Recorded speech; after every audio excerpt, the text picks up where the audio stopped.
நாடு முழுவதும் இன்று முதல் புதிய வகை எரிபொருள் விற்பனை தொடக்கம். மைலேஜ் குறையுமா? E20 பெட்ரோல் என்பது 80% பெட்ரோல் மற்றும் 20% எத்தனால் கலந்த ஒரு சூழல் நட்பு எரிபொருளாகும். 20% எத்தனால் கரும்பு அல்லது மக்காச்சோளத்திலிருந்து தயாரிக்கப்படுகிறது. எத்தனால் அதிக ஆக்டேன் கொண்டிருப்பதால் எஞ்சின் செயல்திறன் மற்றும் முடுக்கம் சிறப்பாக இருக்கும். சாதாரண பெட்ரோல் விலையிலேயே கிடைக்கும் என்றாலும் எரிபொருள் திறன் சற்று குறையலாம் என்றும் எதிர்பார்க்கப்படுகிறது. ஆனால் உங்களுக்காக 2023க்கு முந்தைய மாடல் என்றால் நீங்கள் கொஞ்சம் அலர்ட்டாக இருக்க வேண்டும். ஏனெனில் உங்கள் வாகனம் பழைய மாடலாக இருக்கும் பட்சத்தில் கரும்பு சாறிலிருந்து தயாரிக்கப்படும் இந்த பெட்ரோல் உங்கள் வண்டியின் மைலேஜை 5 முதல் 10% வரை குறைக்கலாம் என ஆட்டோ வல்லுநர்கள் கூறுகிறார்கள்.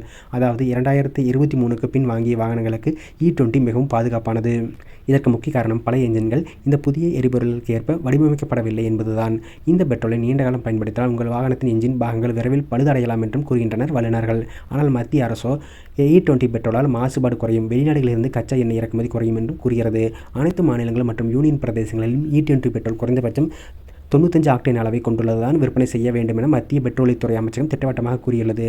வாகனங்களின் என்ஜின் பாதுகாப்பை உறுதி செய்வதற்காக இந்த திட்டம் கொண்டுவரப்பட்டுள்ளதாகவும் பெட்ரோலியத்துறை அமைச்சகம் விளக்கம் அளித்துள்ளது. இந்தியா தனது கச்சா எண்ணெய் தேவைகளில் சுமார் 80% வெளிநாட்டிலிருந்து தான் இறக்குமதி செய்கிறது. அதே சமயம் எத்தனாலை கலப்பது அந்நிய செலாவணியை சேமிப்பதுடன் மாசுபாடு மற்றும் கார்பன் வெளியேற்றத்தை குறைத்து சுற்றுச்சூழலுக்கு நன்மை பயப்பதாகவும் பார்க்கப்படுகிறது. மேலும் எத்தனால் உற்பத்தி விவசாயிகளுக்கு பயனளிக்கிறது. மேலும் பயோஃபியல் பயன்படுத்துவதால் அதிக காற்று மாசை குறைக்கலாம் என்று அரசு கூறுகிறது. இதனால் தான் மத்திய அரசு இத்தகைய முடிவை எடுத்துள்ளது.